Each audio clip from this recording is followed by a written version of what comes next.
अभी देखो, मैंने कही थी कि मैं चीज़ें रिपीट इसलिए करता हूँ कभी कभार, ये चीज़ें मैं उस तरीके से वापस घुमा घुमा के इसलिए लाता हूँ ताकि उसकी क्लैरिटी हो सके। 3 या 4 दिन या 5 दिन मैंने चीज़ें तोड़ तोड़ के एब्स्ट्रैक्ट दिया था। एब्स्ट्रैक्ट कभी किसी को समझ नहीं आता। मैंने पैटर्न्स दिए, मैंने चीज़ें दी, फंडामेंटल्स दिए जिनका कोई मतलब नहीं बनता था।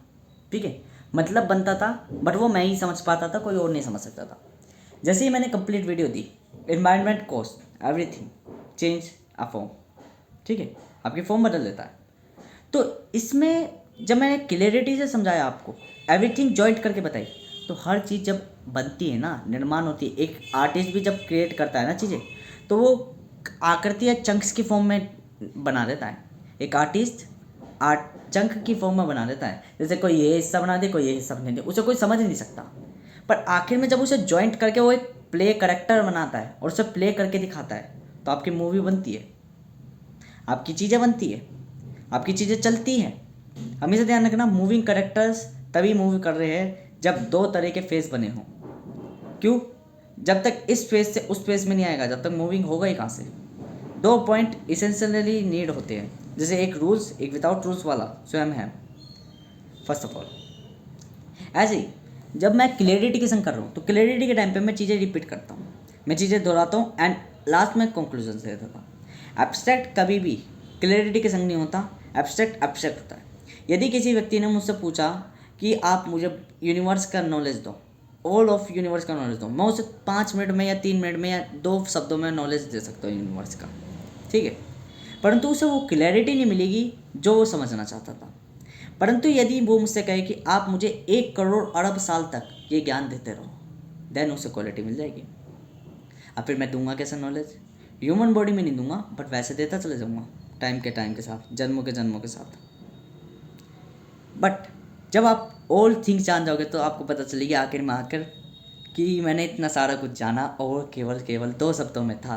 क्या आप समझ सकते हो? शुरुआत में वो 2 शब्द नहीं समझ में आ रहे थे, पर अंत में आके आपको इतने अरबों खरबों साल बिताने के बाद आपको समझ में आया केवल 2 ही शब्द में यूनिवर्स डिस्क्राइब है, उसके अलावा कुछ है ही नहीं। क्यों? ये होती है स्किल्स, ये होती है समझ, ये होती है बुद्धि जो आपने समझ ली। जब डिफरेंट पैटर्न्स में मैंने उन चीज़ों को रिपीट करा, आपकी क्लैरिटी, आपकी फैक्ट है। एक लैंग्वेज, आपने एक बच्चे को बोला बेटा बोलना हाय, तो बच्चा एकदम में थोड़ी ना बोल देगा हाय।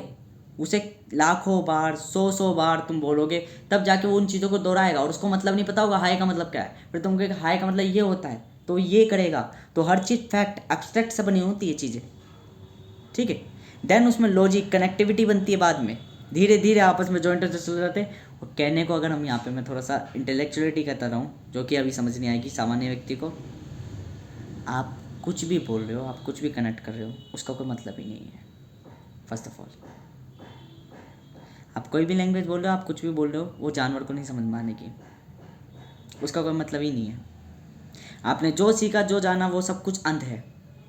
ज्ञान सबसे बड़ा इल्यूजन है। मैं इसलिए लिखता हूँ, मैंने एक बार अपनी थ्योरम में लिखा था कि knowledge is the most common illusion, सबसे बड़ा इल्यूजन है, this is not a truth. क्यों? क्योंकि नॉलेज कुछ है ही नहीं, एग्जिस्ट ही नहीं करती। नॉलेज मानव की समझ है, केवल जो उसने समझ लिया, जो उसने जान लिया, वही नॉलेज। नॉलेज इन्फिनाइट है, या जब भी आप कुछ जानते हो, जब भी आप कुछ रिपीट करते हो, दैट इज नॉलेज। रियलिटी पे फिर नॉलेज लिमिटेड कब है? जो चीज़ जो आप जानते हो बस आप संपूर्ण हो, या जो आप कुछ नहीं जान रहे, वही नॉलेज कहलाती है। आप जो जानते हो वो नॉलेज है।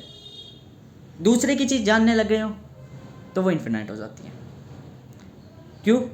आप लिमिट को कह रहे हो तू ब्रेक हो जा, और फिर मैं कह रहा हूँ ये लिमिट नहीं है।